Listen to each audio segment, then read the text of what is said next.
Mark. Mark chapter 1. This is the good news about Jesus Christ, the Son of God.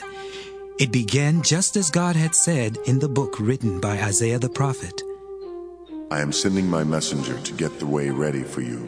In the desert, someone is shouting, "Get the road ready for the Lord. Make a straight path for him."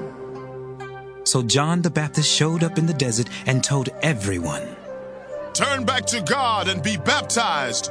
Then your sins will be forgiven." From all Judea and Jerusalem, crowds of people went to John.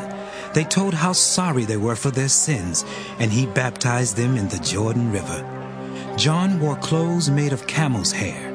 He had a leather strap around his waist and ate grasshoppers and wild honey. John also told the people, "Someone more powerful is going to come, and I am not good enough even to stoop down and untie his sandals. I baptize you with water, but he will baptize you with the Holy Spirit." About that time, Jesus came from Nazareth in Galilee, and John baptized him in the Jordan River. As soon as Jesus came out of the water, he saw the sky open and the Holy Spirit coming down to him like a dove. And the voice from heaven said, "You are my own dear Son, and I am pleased with you." Right away, God's Spirit made Jesus go into the desert. He stayed there for 40 days while Satan tested him. Jesus was with the wild animals, but angels took care of him. After John was arrested, Jesus went to Galilee and told the good news that comes from God. He said, "The time has come. God's kingdom will soon be here. Turn back to God and believe the good news." As Jesus was walking along the shore of Lake Galilee, he saw Simon and his brother Andrew. They were fishermen and were casting their nets into the lake. Jesus said to them, "Come with me. I will teach you how to bring in people instead of fish." Right then the two brothers dropped their nets and went with him. Jesus walked on and soon saw James and John, the sons of Zebedee. They were in a boat, mending their nets. At once Jesus asked them to come with him. They left their father in the boat with the hired workers and went with him. Jesus and his disciples went to the town of Capernaum. Then on the next Sabbath, he went into the Jewish meeting place and started teaching. Everyone was amazed at his teaching. He taught with authority, and not like the teachers of the law of Moses. Suddenly, a man with an evil spirit in him entered the meeting place and yelled, "Jesus from Nazareth, what do you want with us? Have you come to destroy us? I know who you are. You are God's Holy One." Jesus told the evil spirit, "Be quiet and come out of the man." The spirit shook him. Then it gave a loud shout and left. Everyone was completely surprised and kept saying to each other, "What is this? It must be some new kind of powerful teaching. Even the evil spirits obey him." News about Jesus quickly spread all over Galilee. As soon as Jesus left the meeting place with James and John, they went home with Simon and Andrew. When they got there, Jesus was told that Simon's mother-in-law was sick in bed with fever. Jesus went to her. He took hold of her hand and helped her up.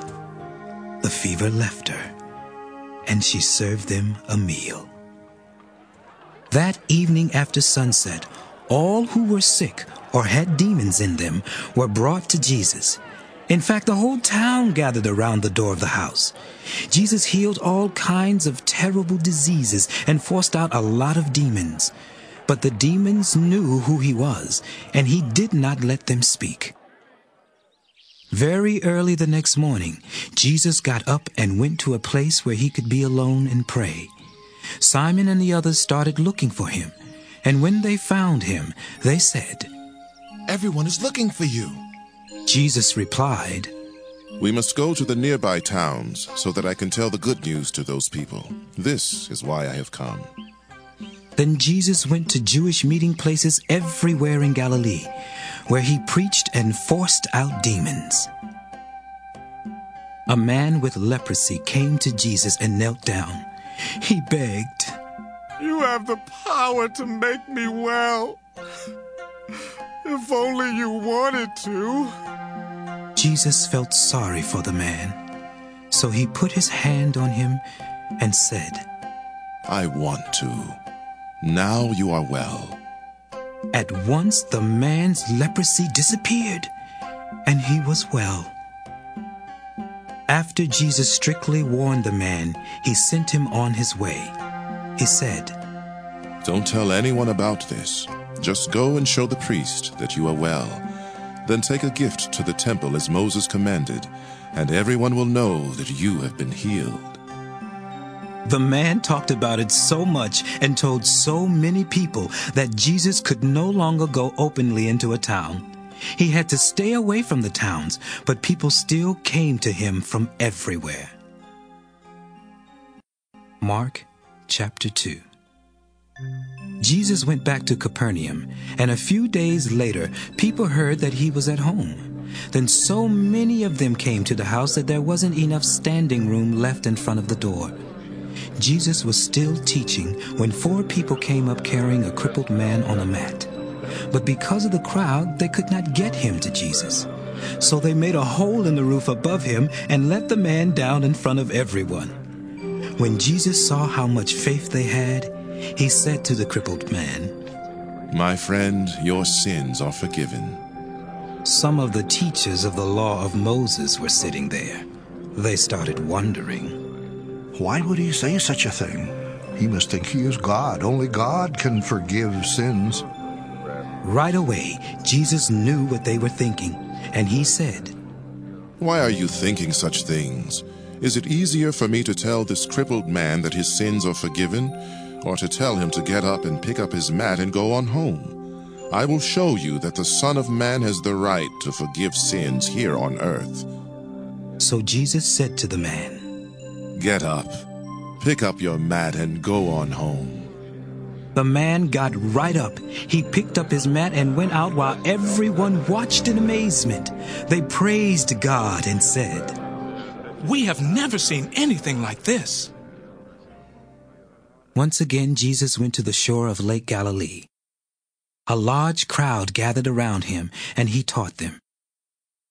As he walked along, he saw Levi, the son of Alphaeus. Levi was sitting at the place for paying taxes, and Jesus said to him, Come with me. So he got up and went with Jesus. Later, Jesus and his disciples were having dinner at Levi's house. Many tax collectors and other sinners had become followers of Jesus, and they were also guests at the dinner. Some of the teachers of the law of Moses were Pharisees, and they saw that Jesus was eating with sinners and tax collectors. So they asked his disciples, Why does he eat with tax collectors and sinners? Jesus heard them and answered, Healthy people don't need a doctor, but sick people do.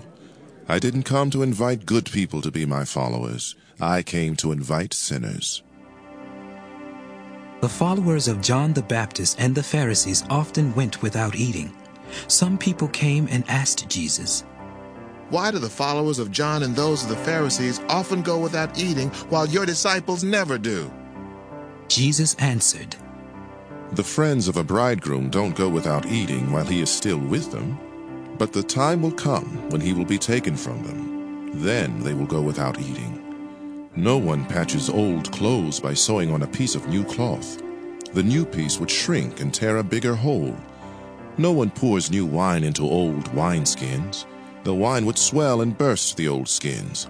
Then the wine would be lost and the skins would be ruined. New wine must be put into new wineskins. One Sabbath, Jesus and his disciples were walking through some wheat fields. His disciples were picking grains of wheat as they went along. Some Pharisees asked Jesus, Why are your disciples picking grain on the Sabbath? They are not supposed to do that. Jesus answered, Haven't you read what David did when he and his followers were hungry and in need? It was during the time of Abiathar the high priest. David went into the house of God and ate the sacred loaves of bread that only priests are allowed to eat. He also gave some to his followers. Jesus finished by saying, People were not made for the good of the Sabbath. The Sabbath was made for the good of people. So the Son of Man is Lord over the Sabbath. Mark chapter 3. The next time that Jesus went into the meeting place, a man with a crippled hand was there. The Pharisees wanted to accuse Jesus of doing something wrong, and they kept watching to see if Jesus would heal him on the Sabbath. Jesus told the man to stand up where everyone could see him. Then he asked, On the Sabbath, should we do good deeds or evil deeds? Should we save someone's life or destroy it? But no one said a word. Jesus was angry as he looked around at the people. Yet he felt sorry for them because they were so stubborn. Then he told the man, Stretch out your hand. He did, and his bad hand was healed. The Pharisees left, and right away they started making plans with Herod's followers to kill Jesus. Jesus led his disciples down to the shore of the lake. Large crowds followed him from Galilee, Judea, and Jerusalem. People came from Idumea, as well as other places east of the Jordan River. They also came from the region around the cities of Tyre and Sidon. All of these crowds came because they had heard what Jesus was doing. He even had to tell his disciples to get a boat ready to keep him from being crushed by the crowds. After Jesus had healed many people, the other sick people begged him to let them touch him. And whenever any evil spirits saw Jesus, they would fall to the ground and shout, You are the Son of God! But Jesus warned the spirits not to tell who he was. Jesus decided to ask some of his disciples to go up on a mountain with him, and they went. Then he chose 12 of them to be his apostles so that they could be with him. He also wanted to send them out to preach and to force out demons. Simon was one of the 12, and Jesus named him Peter. There were also James and John, the 2 sons of Zebedee.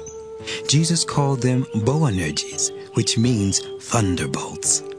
Andrew, Philip, Bartholomew, Matthew, Thomas, James, son of Alphaeus, and Thaddeus were also apostles. The others were Simon, known as the Eager One, and Judas Iscariot, who later betrayed Jesus. Jesus went back home, and once again such a large crowd gathered that there was no chance even to eat. When Jesus' family heard what he was doing, they thought he was crazy and went to get him under control. Some teachers of the law of Moses came from Jerusalem and said, This man is under the power of Beelzebul, the ruler of demons. He is even forcing out demons with the help of Beelzebul. Jesus told the people to gather around him. Then he spoke to them in riddles and said, How can Satan force himself out? A nation whose people fight each other won't last very long, and a family that fights won't last long either. So if Satan fights against himself, that will be the end of him. How can anyone break into the house of a strong man and steal his things unless he first ties up the strong man? Then he can take everything. I promise you that any of the sinful things you say or do can be forgiven, no matter how terrible those things are. But if you speak against the Holy Spirit, you can never be forgiven. That sin will be held against you forever. Jesus said this because the people were saying that he had an evil spirit in him. Jesus' mother and brothers came and stood outside. Then they sent someone with a message for him to come out to them. The crowd that was sitting around Jesus told him, Your mother and your brothers and sisters are outside and want to see you. Jesus asked, Who is my mother, and who are my brothers? Then he looked at the people sitting around him and said, Here are my mother and my brothers. Anyone who obeys God is my brother or sister. or mother. Mark chapter 4. The next time Jesus taught beside Lake Galilee, a big crowd gathered. It was so large that he had to sit in a boat out on the lake while the people stood on the shore. He used stories to teach them many things, and this is part of what he taught. Now listen. A farmer went out to scatter seed in a field. While the farmer was scattering the seed, some of it fell along the road and was eaten by birds. Other seeds fell on thin, rocky ground and quickly started growing because the soil wasn't very deep. But when the sun came up, the plants were scorched and dried up because they did not have enough roots. Some other seeds fell where thorn bushes grew up and choked out the plants. So they did not produce any grain. But a few seeds did fall on good ground where the plants grew and produced 30 or 60 or even 100 times as much as was scattered. Then Jesus said, If you have ears, pay attention. When Jesus was alone with the 12 apostles and some others, they asked him about these stories. He answered, I have explained the secret about God's kingdom to you, but for others I can use only stories. The reason is, these people will look and look, but never see. They will listen and listen, but never understand. If they did, they would turn to God, and He would forgive them. Jesus told them, If you don't understand this story, you won't understand any others. What the farmer is spreading is really the message about the kingdom. The seeds that fell along the road are the people who hear the message, but Satan soon comes and snatches it away from them. The seeds that fell on rocky ground are the people who gladly hear the message and accept it right away, but they don't have any roots, and they don't last very long. As soon as life gets hard or the message gets them in trouble, they give up. The seeds that fell among the thorn bushes are also people who hear the message, but they start worrying about the needs of this life. They are fooled by the desire to get rich and to have all kinds of other things. So the message gets choked out, and they never produce anything. The seeds that fell on good ground are the people who hear and welcome the message. They produce 30 or 60 or even 100 times as much as was planted. Jesus also said, You don't light a lamp and put it under a clay pot or under a bed. Don't you put a lamp on a lampstand? There is nothing hidden that will not be made public. There is no secret that will not be well known. If you have ears, pay attention. Listen carefully to what you hear. The way you treat others will be the way you will be treated, and even worse. Everyone who has something will be given more, but people who don't have anything will lose what little they have. Again, Jesus said, God's kingdom is like what happens when a farmer scatters seed in a field. The farmer sleeps at night and is up and around during the day. Yet the seeds keep sprouting and growing, and he doesn't understand how. It is the ground that makes the seeds sprout and grow into plants that produce grain. Then when harvest season comes and the grain is ripe, the farmer cuts it with a sickle. Finally, Jesus said, What is God's kingdom like? What story can I use to explain it? It is like what happens when a mustard seed is planted in the ground. It is the smallest seed in all the world, but once it is planted, it grows larger than any garden plant. It even puts out branches that are big enough for birds to nest in its shade. Jesus used many other stories when he spoke to the people, and he taught them as much as they could understand. He did not tell them anything without using stories. But when he was alone with his disciples, he explained everything to them. That evening, Jesus said to his disciples, Let's cross to the east side. So they left the crowd, and his disciples started across the lake with him in the boat. Some other boats followed along. Suddenly, a windstorm struck the lake. Waves started splashing into the boat, and it was about to sink. Jesus was in the back of the boat with his head on a pillow, and he was asleep.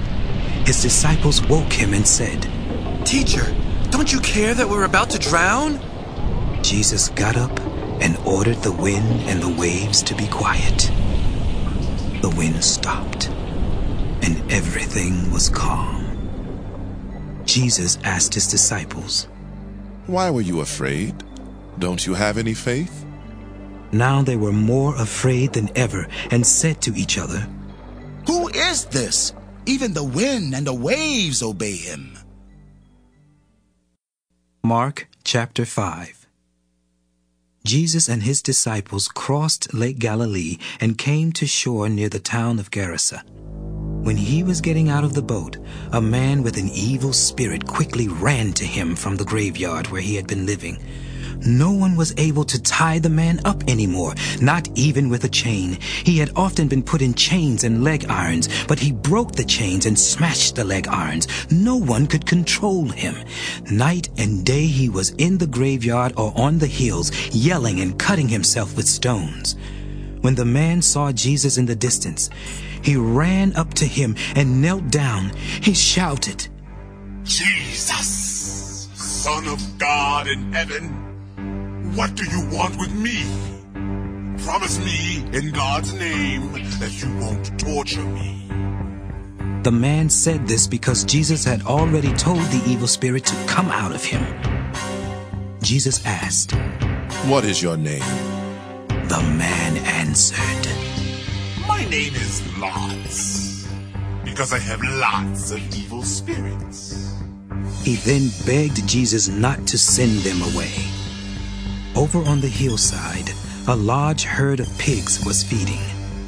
So the evil spirits begged Jesus, "Send us into those pigs! Let us go into them!" Jesus let them go, and they went out of the man and into the pigs. The whole herd of about 2,000 pigs rushed down the steep bank into the lake and drowned. The men taking care of the pigs ran to the town and the farms to spread the news. Then the people came out to see what had happened. When they came to Jesus, they saw the man who had once been full of demons. He was sitting there with his clothes on and in his right mind, and they were terrified. Everyone who had seen what had happened told about the man and the pigs. Then the people started begging Jesus to leave their part of the country. When Jesus was getting into the boat, the man begged to go with him, but Jesus would not let him. Instead, he said, "Go home to your family and tell them how much the Lord has done for you and how good he has been to you." The man went away into the region near the 10 cities known as Decapolis and began telling everyone how much Jesus had done for him. Everyone who heard what had happened was amazed. Once again, Jesus got into the boat and crossed Lake Galilee. Then as he stood on the shore, a large crowd gathered around him. The person in charge of the Jewish meeting place was also there. His name was Jairus. And when he saw Jesus, he went over to him. He knelt at Jesus' feet and started begging him for help. He said, "My daughter is about to die. Please, come and touch her so she will get well and live." Jesus went with Jairus. Many people followed along and kept crowding around. In the crowd was a woman who had been bleeding for 12 years. She had gone to many doctors, and they had not done anything except cause her a lot of pain. She had paid them all the money she had, but instead of getting better, she only got worse. The woman had heard about Jesus, so she came up behind him in the crowd and barely touched his clothes. She had said to herself, "If I can just touch his clothes, I will get well." As soon as she touched them, her bleeding stopped, and she knew she was well. At that moment, Jesus felt power go out from him. He turned to the crowd and asked, "Who touched my clothes?" His disciples said to him, "Look at all these people crowding around you. How can you ask who touched you?" But Jesus turned to see who had touched him. The woman knew what had happened to her. She came shaking with fear and knelt down in front of Jesus. Then she told him the whole story. Jesus said to the woman, "You are now well because of your faith. May God give you peace. You are healed, and you will no longer be in pain." While Jesus was still speaking, some men came from Jairus' home and said, "Your daughter has died. Why bother the teacher anymore?" Jesus heard what they said, and he said to Jairus, "Don't worry, just have faith." Jesus did not let anyone go with him except Peter and the two brothers, James and John. They went home with Jairus and saw the people crying and making a lot of noise. Then Jesus went inside and said to them, "Why are you crying and carrying on like this? The child isn't dead. She is just asleep." But the people laughed at him. After Jesus had sent them all out of the house, he took the girl's father and mother and his 3 disciples and went to where she was. He took the 12-year-old girl by the hand and said, "Talitha kum," which means, "Little girl, get up." The girl got right up and started walking around. Everyone was greatly surprised, but Jesus ordered them not to tell anyone what had happened. Then he said, "Give her something to eat." Mark chapter 6. Jesus left and returned to his hometown with his disciples. The next Sabbath, he taught in the Jewish meeting place. Many of the people who heard him were amazed and asked, "How can he do all this? Where did he get such wisdom and the power to work these miracles?" "Isn't he the carpenter, the son of Mary? Aren't James, Joseph, Judas, and Simon his brothers? Don't his sisters still live here in our town?" The people were very unhappy because of what he was doing.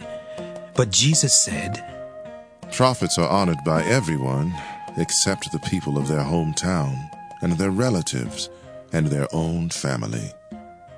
Jesus could not work any miracles there except to heal a few sick people by placing his hands on them. He was surprised that the people did not have any faith. Jesus taught in all the neighboring villages. Then he called together his 12 apostles and sent them out 2 by 2 with power over evil spirits. He told them, "You may take along a walking stick, but don't carry food or a traveling bag or any money. It's all right to wear sandals, but don't take along a change of clothes. When you are welcomed into a home, stay there until you leave that town. If any place won't welcome you or listen to your message, leave and shake the dust from your feet as a warning to them." The apostles left and started telling everyone to turn to God. They forced out many demons and healed a lot of sick people by putting olive oil on them. Jesus became so well known that Herod the ruler heard about him. Some people thought he was John the Baptist, who had come back to life with the power to work miracles. Others thought he was Elijah or some other prophet who had lived long ago. But when Herod heard about Jesus, he said, "This must be John. I had his head cut off, and now he has come back to life." Herod had earlier married Herodias, the wife of his brother Philip, but John had told him, "It isn't right for you to take your brother's wife." So in order to please Herodias, Herod arrested John and put him in prison. Herodias had a grudge against John and wanted to kill him, but she could not do it because Herod was afraid of John and protected him. He knew that John was a good and holy man. Even though Herod was confused by what John said, he was glad to listen to him, and he often did. Finally, Herodias got her chance when Herod gave a great birthday celebration for himself and invited his officials, his army officers, and the leaders of Galilee. The daughter of Herodias came in and danced for Herod and his guests. She pleased them so much that Herod said, "Ask for anything and it's yours. I swear that I will give you as much as half of my kingdom if you want it." The girl left and asked her mother, "What do you think I should ask for?" Her mother answered, "The head of John the Baptist." The girl hurried back and told Herod, "Right now, on a platter, I want the head of John the Baptist." The king was very sorry for what he had said, But he did not want to break the promise he had made in front of his guests. At once he ordered a guard to cut off John's head there in prison. The guard put the head on a platter and took it to the girl. Then she gave it to her mother. When John's followers learned that he had been killed, they took his body and put it in a tomb. After the apostles returned to Jesus, they told him everything they had done and taught. But so many people were coming and going that Jesus and the apostles did not even have a chance to eat. Then Jesus said, "Let's go to a place where we can be alone and get some rest." They left in a boat for a place where they could be alone. But many people saw them leave and figured out where they were going. So people from every town ran on ahead and got there first. When Jesus got out of the boat, he saw the large crowd that was like sheep without a shepherd. He felt sorry for the people and started teaching them many things. That evening, the disciples came to Jesus and said, "This place is like a desert, and it's already late.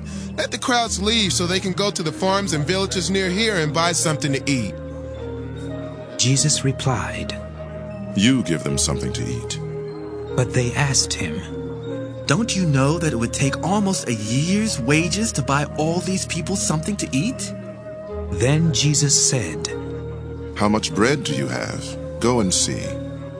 They found out and answered, "We have 5 small loaves of bread and 2 fish."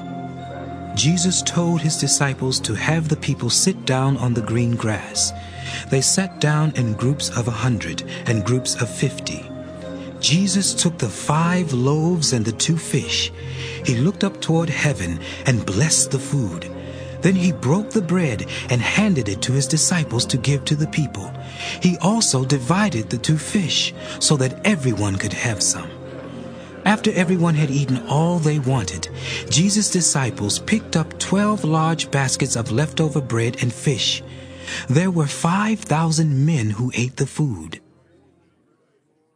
Right away, Jesus made his disciples get into the boat and start back across to Bethsaida. But he stayed until he had sent the crowds away. Then he told them goodbye and went up on the side of a mountain to pray. Later that evening, he was still there by himself, and the boat was somewhere in the middle of the lake. He could see that the disciples were struggling hard because they were rowing against the wind. Not long before morning, Jesus came toward them. He was walking on the water and was about to pass the boat. When the disciples saw Jesus walking on the water, they thought he was a ghost, and they started screaming. All of them saw him and were terrified. But at that same time, he said, "Don't worry. I am Jesus. Don't be afraid." He then got into the boat with them, and the wind died down. The disciples were completely confused. Their minds were closed, and they could not understand the true meaning of the loaves of bread. Jesus and his disciples crossed the lake and brought the boat to shore near the town of Gennesaret. As soon as they got out of the boat, the people recognized Jesus. So they ran all over that part of the country to bring their sick people to him on mats. They brought them each time they heard where he was. In every village or farm or marketplace where Jesus went, the people brought their sick to him. They begged him to let them just touch his clothes, and everyone who did was healed. Mark chapter 7. Some Pharisees and several teachers of the law of Moses from Jerusalem came and gathered around Jesus. They noticed that some of his disciples ate without first washing their hands. The Pharisees and many others obey the teachings of their ancestors. They always wash their hands in the proper way before eating. None of them will eat anything they buy in the market until it is washed. They also follow a lot of other teachings, such as washing cups, pitchers, and bowls. The Pharisees and teachers asked Jesus, "Why don't your disciples obey what our ancestors taught us to do? Why do they eat without washing their hands?" Jesus replied, "You are nothing but show-offs. The prophet Isaiah was right when he wrote that God had said, 'All of you praise me with your words, but you never really think about me. It is useless for you to worship me when you teach rules made up by humans. You disobey God's commands in order to obey what humans have taught. You are good at rejecting God's commands so that you can follow your own teachings. Didn't Moses command you to respect your father and mother? Didn't he tell you to put to death all who curse their parents? But you let people get by without helping their parents when they should. You let them say that what they own has been offered to God. You won't let those people help their parents, and you ignore God's commands in order to follow your own teaching. You do a lot of other things that are just as bad. Jesus called the crowd together again and said, Pay attention and try to understand what I mean. The food that you put into your mouth doesn't make you unclean and unfit to worship God.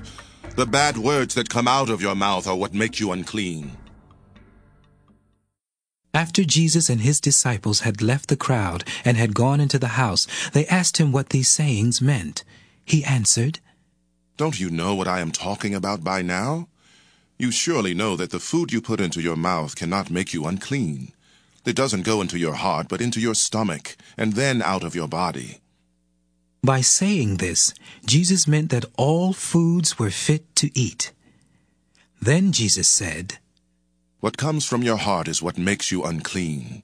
Out of your heart come evil thoughts, vulgar deeds, stealing, murder, unfaithfulness in marriage, greed, meanness, deceit, indecency, envy, insults, pride, and foolishness.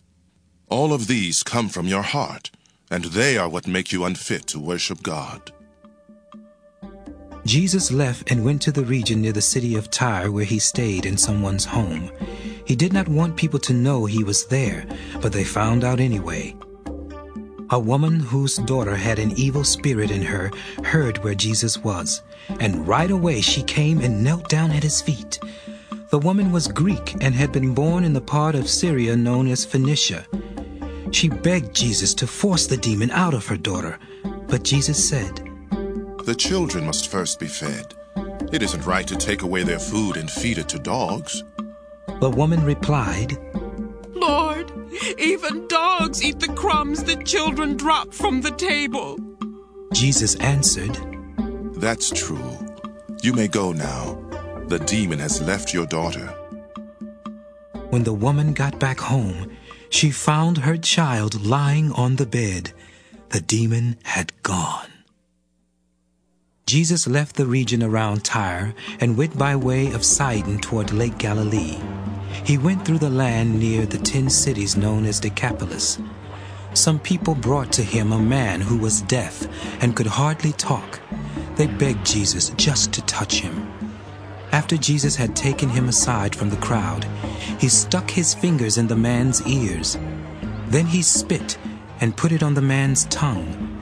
Jesus looked up toward heaven, and with a groan he said, Ephphatha, which means, Open up. At once the man could hear, and he had no more trouble talking clearly. Jesus told the people not to say anything about what he had done, but the more he told them, the more they talked about it. They were completely amazed and said, Everything he does is good. He even heals people who cannot hear or talk. Mark chapter 8. One day another large crowd gathered around Jesus. They had not brought along anything to eat. So Jesus called his disciples together and said, I feel sorry for these people. They have been with me for 3 days and they don't have anything to eat. Some of them live a long way from here. If I send them away hungry, they might faint on their way home. The disciples said, This place is like a desert. Where can we find enough food to feed such a crowd? Jesus asked them how much food they had. They replied, 7 small loaves of bread. After Jesus told the crowd to sit down, he took the 7 loaves and blessed them. He then broke the loaves and handed them to his disciples, who passed them out to the crowd. They also had a few little fish, and after Jesus had blessed these, he told the disciples to pass them around. A crowd of about 4,000 people ate all they wanted, and the leftovers filled 7 large baskets. As soon as Jesus had sent the people away, he got into the boat with the disciples and crossed to the territory near Dalmanutha. The Pharisees came out and started an argument with Jesus. They wanted to test him by asking for a sign from heaven. Jesus groaned and said, "Why are you always looking for a sign? I can promise you that you will not be given one." Then he left them. He again got into a boat and crossed over to the other side of the lake. The disciples had forgotten to bring any bread, and they had only 1 loaf with them in the boat. Jesus warned them, "Watch out. Guard against the yeast of the Pharisees and of Herod." The disciples talked this over and said to each other, "He must be saying this because we don't have any bread." Jesus knew what they were thinking and asked, "Why are you talking about not having any bread? Don't you understand? Are your minds still closed? Are your eyes blind and your ears deaf? Don't you remember how many baskets of leftovers you picked up when I fed those 5,000 people with only 5 small loaves of bread?" "Yes," the disciples answered. "There were 12 baskets." Jesus then asked, "And how many baskets of leftovers did you pick up when I broke 7 small loaves of bread for those 4,000 people?" 7, they answered. "Don't you know what I am talking about by now?" Jesus asked. As Jesus and his disciples were going into Bethsaida, some people brought a blind man to him and begged him to touch the man. Jesus took him by the hand and led him out of the village, where he spit into the man's eyes. He placed his hands on the blind man and asked him if he could see anything. The man looked up and said, "I see people, but they look like trees walking around." Once again, Jesus placed his hands on the man's eyes, and this time the man stared. His eyes were healed, and he saw everything clearly. Jesus said to him, "You may return home now, but don't go into the village." Jesus and his disciples went to the villages near the town of Caesarea Philippi. As they were walking along, he asked them, "What do people say about me?" The disciples answered, "Some say you are John the Baptist, or maybe Elijah. Others say you are one of the prophets." Then Jesus asked them, "But who do you say I am?" "You are the Messiah," Peter replied. Jesus warned the disciples not to tell anyone about him. Jesus began telling his disciples what would happen to him. He said, "The nation's leaders, the chief priests, and the teachers of the law of Moses will make the Son of Man suffer terribly. He will be rejected and killed, but 3 days later he will rise to life." Then Jesus explained clearly what he meant. Peter took Jesus aside and told him to stop talking like that. But when Jesus turned and saw the disciples, he corrected Peter. He said to him, "Satan, get away from me. You are thinking like everyone else and not like God." Jesus then told the crowd and the disciples to come closer, and he said, "If any of you want to be my followers, you must forget about yourself. You must take up your cross and follow me. If you want to save your life, you will destroy it. But if you give up your life for me and for the good news, you will save it. What will you gain if you own the whole world but destroy yourself? What could you give to get back your soul? Don't be ashamed of me and my message among these unfaithful and sinful people. If you are, the Son of Man will be ashamed of you when he comes in the glory of his Father with the holy angels." Mark chapter 9. I can assure you that some of the people standing here will not die before they see God's kingdom come with power. 6 days later, Jesus took Peter, James, and John with him. They went up on a high mountain where they could be alone. There in front of the disciples, Jesus was completely changed, and his clothes became much whiter than any bleach on earth could make them. Then Moses and Elijah were there talking with Jesus. Peter said to Jesus, Teacher, it is good for us to be here. Let us make 3 shelters, one for you, one for Moses, and one for Elijah. But Peter and the others were terribly frightened, and he did not know what he was talking about. The shadow of a cloud passed over and covered them. From the cloud a voice said, This is my son, and I love him. Listen to what he says. At once the disciples looked around, but they saw only Jesus.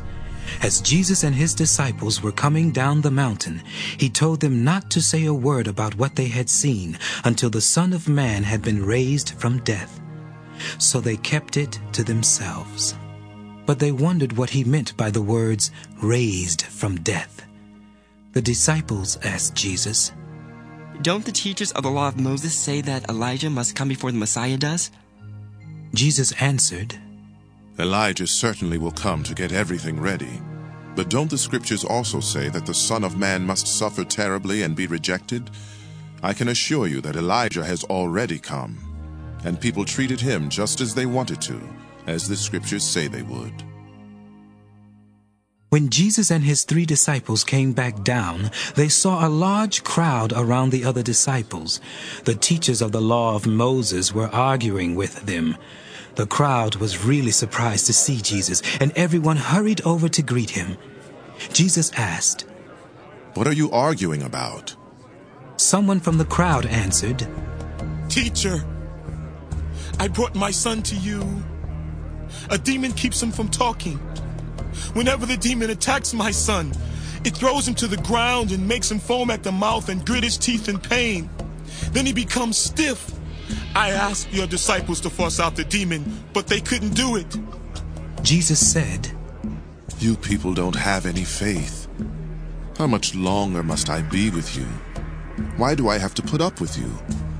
Bring the boy to me. They brought the boy, and as soon as the demon saw Jesus, it made the boy shake all over. He fell down and began rolling on the ground and foaming at the mouth. Jesus asked the boy's father, How long has he been like this? The man answered, Ever since he was a child. The demon has often tried to kill him by throwing him into a fire or into water. Please have pity and help us if you can. Jesus replied, Why do you say if you can? Anything is possible for someone who has faith. Right away the boy's father shouted, I do have faith. Please help me to have even more. When Jesus saw that a crowd was gathering fast, he spoke sternly to the evil spirit that had kept the boy from speaking or hearing. He said, I order you to come out of the boy. Don't ever bother him again.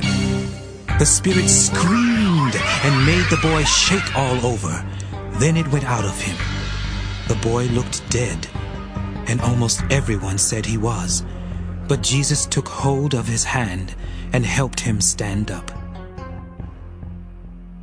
After Jesus and the disciples had gone back home and were alone, they asked him, Why couldn't we force out that demon? Jesus answered, Only prayer can force out that kind of demon. Jesus left with his disciples and started through Galilee. He did not want anyone to know about it, because he was teaching the disciples that the Son of Man would be handed over to people who would kill him. But 3 days later he would rise to life. The disciples did not understand what Jesus meant, and they were afraid to ask. Jesus and his disciples went to his home in Capernaum. After they were inside the house, Jesus asked them, What were you arguing about along the way? They had been arguing about which one of them was the greatest, and so they did not answer. After Jesus sat down and told the 12 disciples to gather around him, he said, If you want the place of honor, you must become a slave and serve others. Then Jesus had a child stand near him. He put his arm around the child and said, When you welcome even a child because of me, you welcome me. And when you welcome me, you welcome the one who sent me. John said, Teacher, we saw a man using your name to force demons out of people. But he wasn't one of us, and we told him to stop. Jesus said to his disciples, "Don't stop him. No one who works miracles in my name will soon turn and say something bad about me. Anyone who isn't against us is for us, and anyone who gives you a cup of water in my name just because you belong to me will surely be rewarded. It will be terrible for people who cause even one of my little followers to sin. Those people would be better off thrown into the ocean with a heavy stone tied around their necks. So if your hand causes you to sin, cut it off. You would be better off to go into life crippled than to have two hands and be thrown into the fires of hell that never go out. If your foot causes you to sin, chop it off. You would be better off to go into life lame than to have 2 feet and be thrown into hell. If your eye causes you to sin, get rid of it. You would be better off to go into God's kingdom with only 1 eye than to have 2 eyes and be thrown into hell. The worms there never die, and the fire never stops burning. Everyone must be salted with fire. Salt is good, but if it no longer tastes like salt, how can it be made salty again? Have salt among you, and live at peace with each other." Mark chapter 10.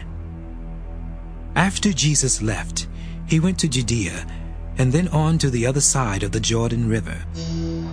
Once again, large crowds came to him, and as usual, he taught them. Some Pharisees wanted to test Jesus, so they came up to him and asked if it was right for a man to divorce his wife. Jesus asked them, "What does the law of Moses say about that?" They answered, Moses allows a man to write out divorce papers and send his wife away. Jesus replied, "Moses gave you this law because you are so heartless. But in the beginning, God made a man and a woman.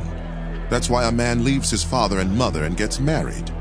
He becomes like one person with his wife. Then they are no longer 2 people but one, and no one should separate a couple that God has joined together." When Jesus and his disciples were back in the house, they asked him about what he had said. He told them, "A man who divorces his wife and marries someone else is unfaithful to his wife. A woman who divorces her husband and marries again is also unfaithful." Some people brought their children to Jesus so that he could bless them by placing his hands on them. But his disciples told the people to stop bothering him. When Jesus saw this, he became angry and said, "Let the children come to me. Don't try to stop them. People who are like these little children belong to the kingdom of God.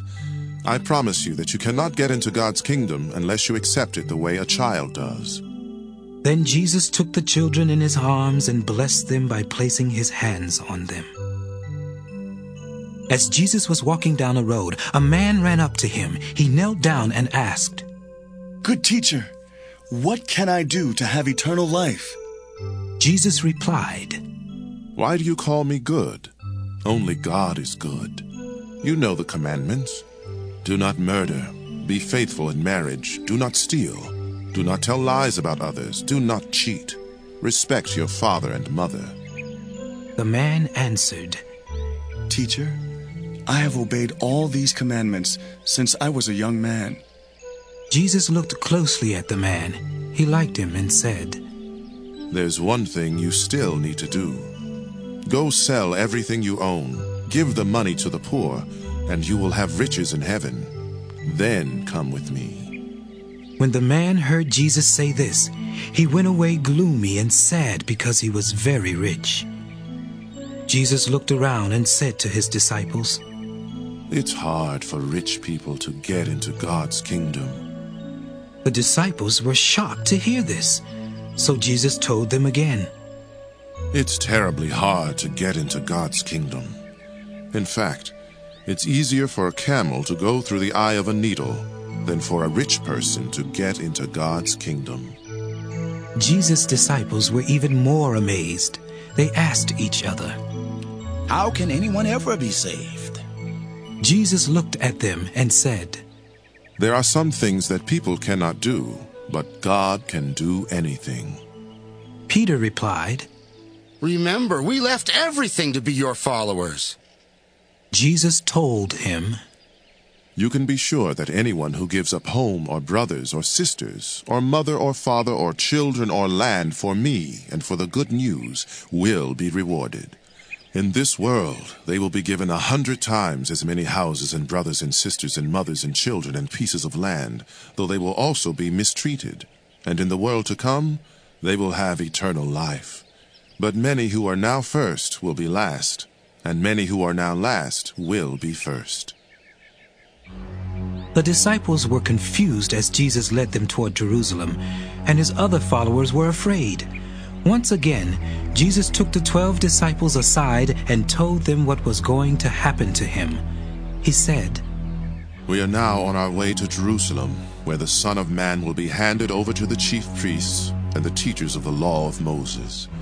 They will sentence him to death and hand him over to foreigners who will make fun of him and spit on him. They will beat him and kill him, but 3 days later he will rise to life. James and John, the sons of Zebedee, came up to Jesus and asked, Teacher, will you do us a favor? Jesus asked them what they wanted, and they answered, When you come into your glory, please let one of us sit at your right side and the other at your left. Jesus told them, You don't really know what you're asking. Are you able to drink from the cup that I must soon drink from, or be baptized as I must be baptized? Yes, we are. James and John answered. Then Jesus replied, You certainly will drink from the cup from which I must drink, and you will be baptized just as I must. But it isn't for me to say who will sit at my right side and at my left. That is for God to decide. When the 10 other disciples heard this, they were angry with James and John. But Jesus called the disciples together and said, You know that those foreigners who call themselves kings like to order their people around, and their great leaders have full power over the people they rule. But don't act like them. If you want to be great, you must be the servant of all the others. And if you want to be first, you must be everyone's slave. The Son of Man did not come to be a slave master, but a slave who will give his life to rescue many people.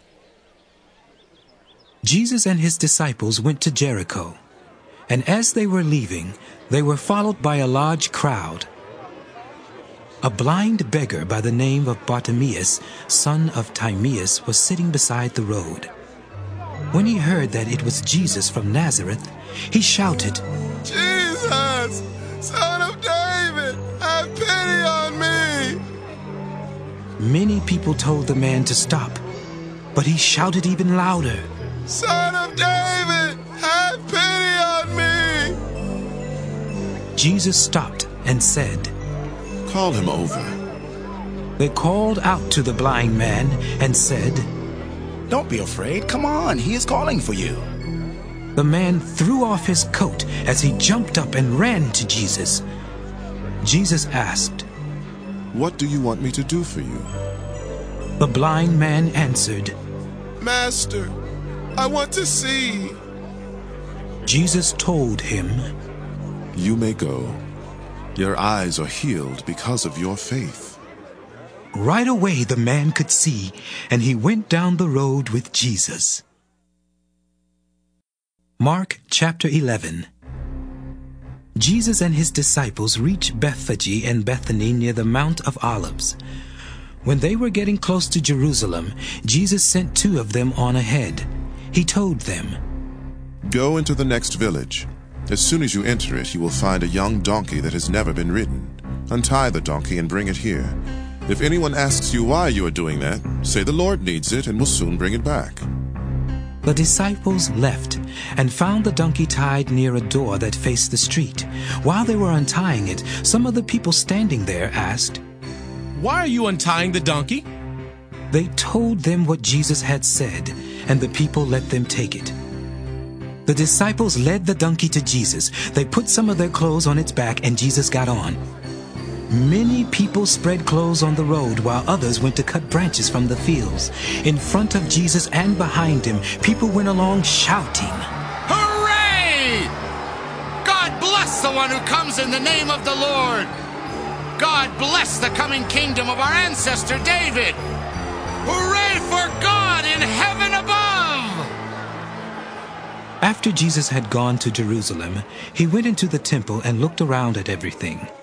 But since it was already late in the day, he went back to Bethany with the 12 disciples. When Jesus and his disciples left Bethany the next morning, he was hungry. From a distance, Jesus saw a fig tree covered with leaves, and he went to see if there were any figs on the tree. But there were not any, because it wasn't the season for figs. So Jesus said to the tree, "Never again will anyone eat fruit from this tree." The disciples heard him say this. After Jesus and his disciples reached Jerusalem, he went into the temple and began chasing out everyone who was selling and buying. He turned over the tables of the money changers and the benches of those who were selling doves. Jesus would not let anyone carry things through the temple. Then he taught the people and said, "The scriptures say my house should be called a place of worship for all nations, but you have made it a place where robbers hide." The chief priests and the teachers of the law of Moses heard what Jesus said, and they started looking for a way to kill him. They were afraid of him because the crowds were completely amazed at his teaching. That evening, Jesus and the disciples went outside the city. As the disciples walked past the fig tree the next morning, they noticed that it was completely dried up, roots and all. Peter remembered what Jesus had said to the tree. Then Peter said, "Teacher, look! The tree you put a curse on has dried up." Jesus told his disciples, "Have faith in God. If you have faith in God and don't doubt, you can tell this mountain to get up and jump into the sea, and it will. Everything you ask for in prayer will be yours if you only have faith. Whenever you stand up to pray, you must forgive what others have done to you. Then your Father in heaven will forgive your sins." Jesus and his disciples returned to Jerusalem, and as he was walking through the temple, the chief priests, the nation's leaders, and the teachers of the law of Moses came over to him. They asked, "What right do you have to do these things? Who gave you this authority?" Jesus answered, "I have just one question to ask you. If you answer it, I will tell you where I got the right to do these things. Who gave John the right to baptize? Was it God in heaven, or merely some human being?" They thought it over and said to each other, "We can't say that God gave John this right. Jesus will ask us why we didn't believe John. On the other hand, these people think that John was a prophet, so we can't say that it was merely some human who gave John the right to baptize." They were afraid of the crowd and told Jesus, "We don't know." Jesus replied, "Then I won't tell you who gave me the right to do what I do." Mark chapter 12. Jesus then told them this story. A farmer once planted a vineyard. He built a wall around it and dug a pit to crush the grapes in. He also built a lookout tower. Then he rented out his vineyard and left the country. When it was harvest time, he sent a servant to get his share of the grapes. The renters grabbed the servant. They beat him up and sent him away without a thing. The owner sent another servant, but the renters beat him on the head and insulted him terribly. Then the man sent another servant, and they killed him. He kept sending servant after servant. They beat some of them and killed others. The owner had a son he loved very much. Finally, he sent his son to the renters, because he thought they would respect him. But they said to themselves, "Someday he will own this vineyard. Let's kill him. That way we can have it all for ourselves." So they grabbed the owner's son and killed him. Then they threw his body out of the vineyard. Jesus asked, "What do you think the owner of the vineyard will do?" He will come and kill those renters and let someone else have his vineyard. You surely know that the scriptures say, "The stone that the builders tossed aside is now the most important stone of all. This is something the Lord has done, and it is amazing to us." The leaders knew that Jesus was really talking about them, and they wanted to arrest him. But because they were afraid of the crowd, they let him alone and left. The Pharisees got together with Herod's followers. Then they sent some men to trick Jesus into saying something wrong. They went to him and said, "Teacher, we know that you are honest. You treat everyone with the same respect, no matter who they are. And you teach the truth about what God wants people to do. Tell us, should we pay taxes to the emperor or not?"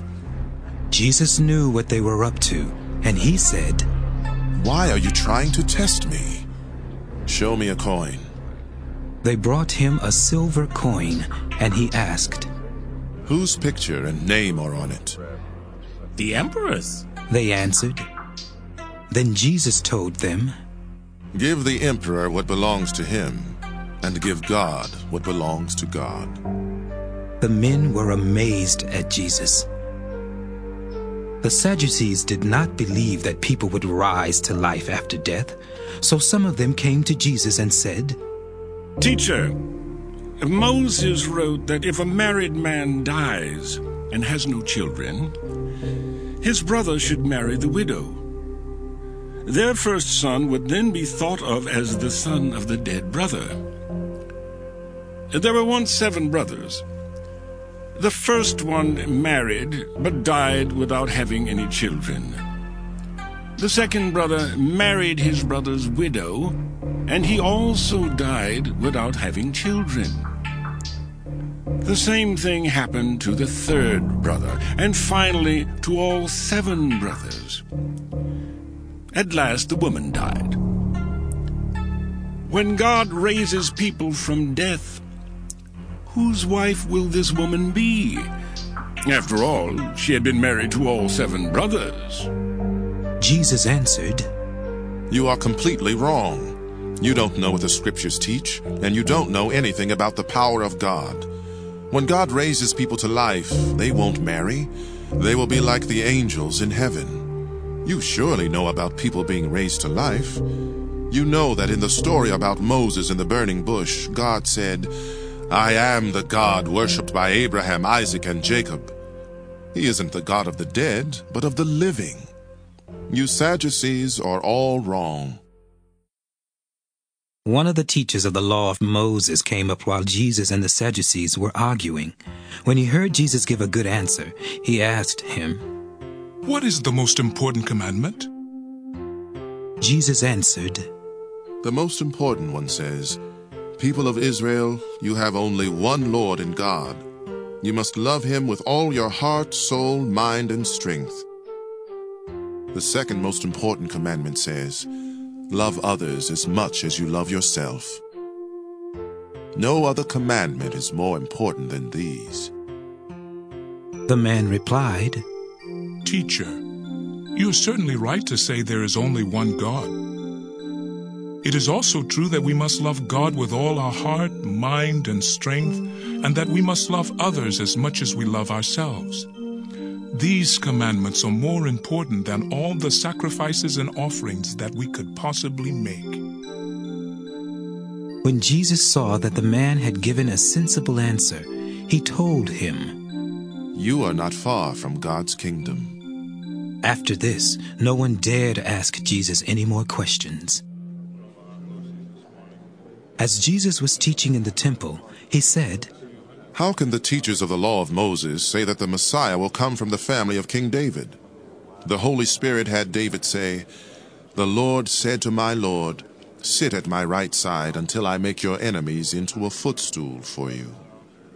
If David called the Messiah his Lord, how can the Messiah be his son?"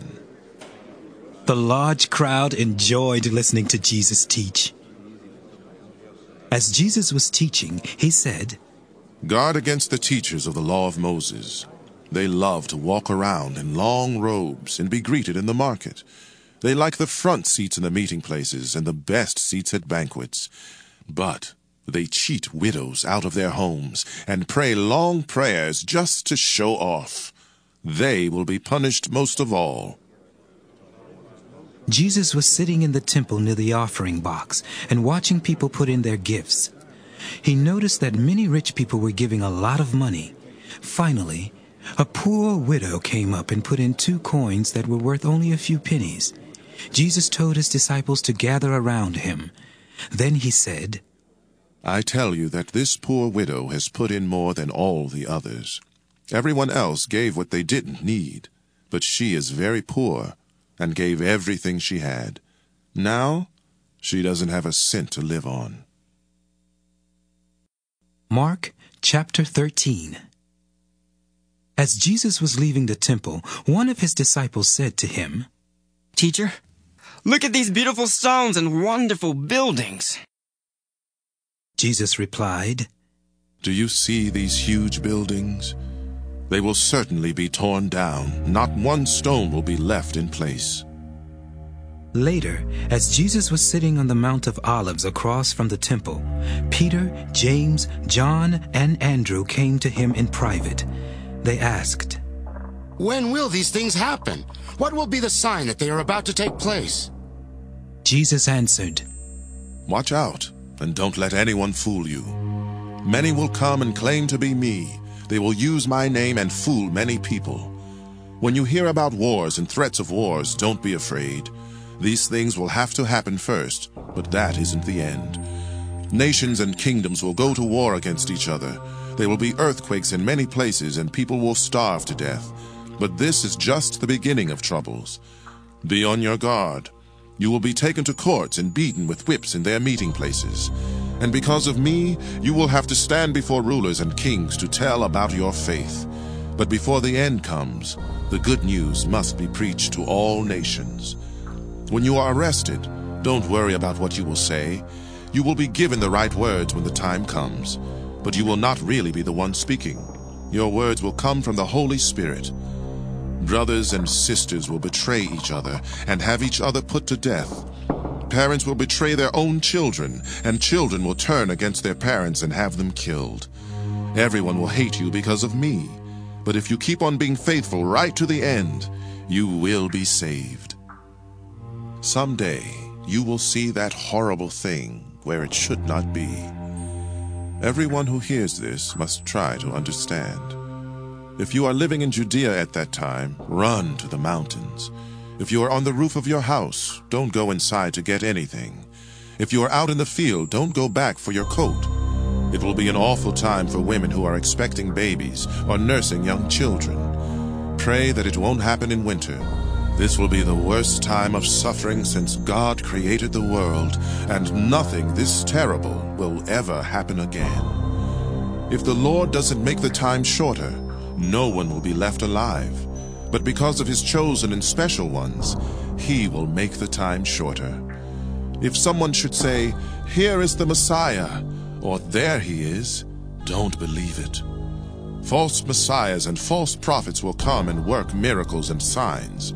They will even try to fool God's chosen ones. But be on your guard. That's why I am telling you these things now. In those days, right after that time of suffering, the sun will become dark, and the moon will no longer shine. The stars will fall, and the powers in the sky will be shaken. Then the Son of Man will be seen coming in the clouds with great power and glory. He will send his angels to gather his chosen ones from all over the earth. Learn a lesson from a fig tree. When its branches sprout and start putting out leaves, you know summer is near. So when you see all these things happening, you will know that the time has almost come. You can be sure that some of the people of this generation will still be alive when all this happens. The sky and the earth will not last forever, but my words will. No one knows the day or the time. The angels in heaven don't know, and the Son himself doesn't know. Only the Father knows. So watch out and be ready. You don't know when the time will come. It is like what happens when a man goes away for a while and places his servants in charge of everything. He tells each of them what to do, and he orders the guard to keep alert. So be alert. You don't know when the master of the house will come back. It could be in the evening, or at midnight, or before dawn, or in the morning. But if he comes suddenly, don't let him find you asleep. I tell everyone just what I have told you. Be alert. Mark chapter 14. It was now 2 days before Passover and the festival of thin bread. The chief priests and the teachers of the law of Moses were planning how they could sneak around and have Jesus arrested and put to death. They were saying, "We must not do it during the festival because the people will riot." Jesus was eating in Bethany at the home of Simon, who once had leprosy, when a woman came in with a very expensive bottle of sweet-smelling perfume. After breaking it open, she poured the perfume on Jesus' head. This made some of the guests angry, and they complained. "Why such a waste? We could have sold this perfume for more than 300 silver coins and given the money to the poor."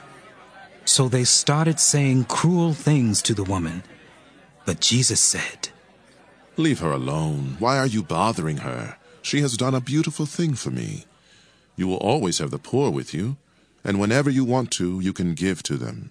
But you won't always have me here with you. She has done all she could by pouring perfume on my body to prepare it for burial. You may be sure that wherever the good news is told all over the world, people will remember what she has done, and they will tell others." Judas Iscariot was one of the 12 disciples. He went to the chief priests and offered to help them arrest Jesus. They were glad to hear this, and they promised to pay him. So Judas started looking for a good chance to betray Jesus. It was the first day of the festival of thin bread, and the Passover lambs were being killed. Jesus' disciples asked him, "Where do you want us to prepare the Passover meal?" Jesus said to 2 of the disciples, "Go into the city where you will meet a man carrying a jar of water. Follow him, and when he goes into a house, say to the owner, 'Our teacher wants to know if you have a room where he can eat the Passover meal with his disciples.' The owner will take you upstairs and show you a large room furnished and ready for you to use. Prepare the meal there." The 2 disciples went into the city and found everything just as Jesus had told them. So they prepared the Passover meal. While Jesus and the 12 disciples were eating together that evening, he said, "The one who will betray me is now eating with me." This made the disciples sad, and one after another they said to Jesus, "You surely don't mean me." He answered, "It is one of you 12 men who is eating from this dish with me. The Son of Man will die just as the Scriptures say, but it is going to be terrible for the one who betrays me. That man would be better off if he had never been born." During the meal, Jesus took some bread in his hands. He blessed the bread and broke it. Then he gave it to his disciples and said, "Take this. It is my body." Jesus picked up a cup of wine and gave thanks to God. He gave it to his disciples, and they all drank some. Then he said, "This is my blood, which is poured out for many people, and with it God makes his agreement. From now on I will not drink any wine until I drink new wine in God's kingdom." Then they sang a hymn and went out to the Mount of Olives. Jesus said to his disciples, "All of you will reject me, as the Scriptures say. I will strike down the shepherd, and the sheep will be scattered. But after I am raised to life, I will go ahead of you to Galilee." Peter spoke up. "Even if all the others reject you, I never will." Jesus replied, "This very night, before a rooster crows twice, you will say 3 times that you don't know me." But Peter was so sure of himself that he said, "Even if I have to die with you, I will never say that I don't know you." All the others said the same thing. Jesus went with his disciples to a place called Gethsemane, and he told them, "Sit here while I pray." Jesus took along Peter, James, and John. He was sad and troubled and told them, "I am so sad that I feel as if I am dying. Stay here and keep awake with me." Jesus walked on a little way. Then he knelt down on the ground and prayed, "Father, if it is possible, don't let this happen to me. Father, you can do anything. Don't make me suffer by having me drink from this cup. But do what you want, and not what I want." When Jesus came back and found the disciples sleeping, he said to Simon Peter, "Are you asleep? Can't you stay awake for just 1 hour? Stay awake and pray that you won't be tested. You want to do what is right, but you are weak." Jesus went back and prayed the same prayer. But when he returned to the disciples, he found them sleeping again. They simply could not keep their eyes open, and they did not know what to say. When Jesus returned to the disciples the third time, he said, "Are you still sleeping and resting? Enough of that. The time has come for the Son of Man to be handed over to sinners. Get up. Let's go. The one who will betray me is already here." Jesus was still speaking when Judas, the betrayer, came up. He was one of the 12 disciples, and a mob of men armed with swords and clubs were with him. They had been sent by the chief priests, the nation's leaders, and the teachers of the law of Moses. Judas had told them ahead of time, "Arrest the man I greet with a kiss. Tie him up tight and lead him away." Judas walked right up to Jesus and said, "Teacher." Then Judas kissed him, and the men grabbed Jesus and arrested him. Someone standing there pulled out a sword. He struck the servant of the high priest and cut off his ear. Jesus said to the mob, "Why do you come with swords and clubs to arrest me like a criminal? Day after day I was with you and taught in the temple, and you didn't arrest me. But what the scriptures say must come true." All of Jesus' disciples ran off and left him. One of them was a young man who was wearing only a linen cloth. And when the men grabbed him, he left the cloth behind and ran away naked. Jesus was led off to the high priest. Then the chief priests, the nation's leaders, and the teachers of the law of Moses all met together. Peter had followed at a distance, and when he reached the courtyard of the high priest's house, he sat down with the guards to warm himself beside a fire. The chief priests and the whole council tried to find someone to accuse Jesus of a crime so they could put him to death. But they could not find anyone to accuse him. Many people did tell lies against Jesus, but they did not agree on what they said. Finally, some men stood up and lied about him. They said, "We heard him say he would tear down this temple that we built. He also claimed that in 3 days he would build another one without any help." But even then they did not agree on what they said. The high priest stood up in the council and asked Jesus, "Why don't you say something in your own defense? Don't you hear the charges they are making against you?" But Jesus kept quiet and did not say a word. The high priest asked him another question. "Are you the Messiah, the Son of the glorious God?" "Yes, I am," Jesus answered. "Soon you will see the Son of Man sitting at the right side of God all-powerful and coming with the clouds of heaven." At once the high priest ripped his robe apart and shouted, "Why do we need more witnesses? You heard him claim to be God. What is your decision?" They all agreed that he should be put to death. Some of the people started spitting on Jesus. They blindfolded him, hit him with their fists, and said, "Tell us, who hit you?" Then the guards took charge of Jesus and beat him. While Peter was still in the courtyard, a servant girl of the high priest came up and saw Peter warming himself by the fire. She stared at him and said, "You were with Jesus from Nazareth." Peter replied, "That isn't true. I don't know what you're talking about. I don't have any idea what you mean." He went out to the gate, and a rooster crowed. The servant girl saw Peter again and said to the people standing there, "This man is one of them." "No, I'm not," Peter replied. A little while later, some of the people said to Peter, "You certainly are one of them. You're a Galilean." This time Peter began to curse and swear. "I don't even know the man you're talking about." Right away the rooster crowed a second time.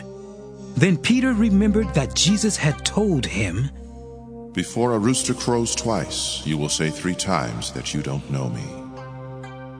So Peter started crying.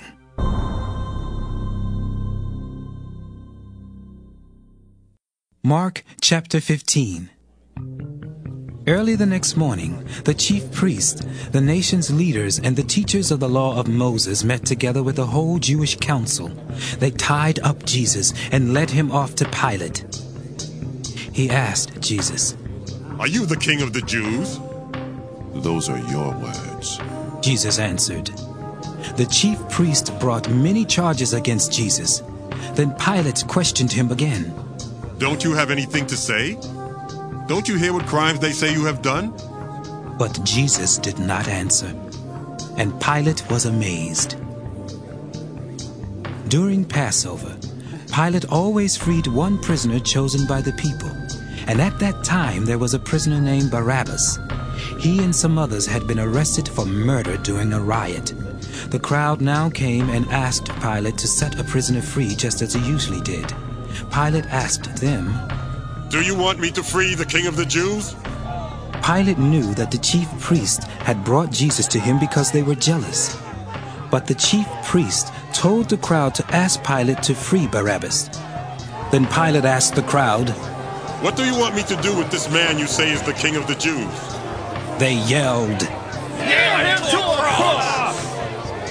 Pilate asked, "But what crime has he done?" "Nail him to a cross!" They yelled even louder. Pilate wanted to please the crowd, so he set Barabbas free. Then he ordered his soldiers to beat Jesus with a whip and nail him to a cross. The soldiers led Jesus inside the courtyard of the fortress and called together the rest of the troops.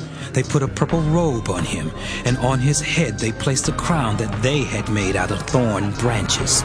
They made fun of Jesus and shouted, "King of the Jews!"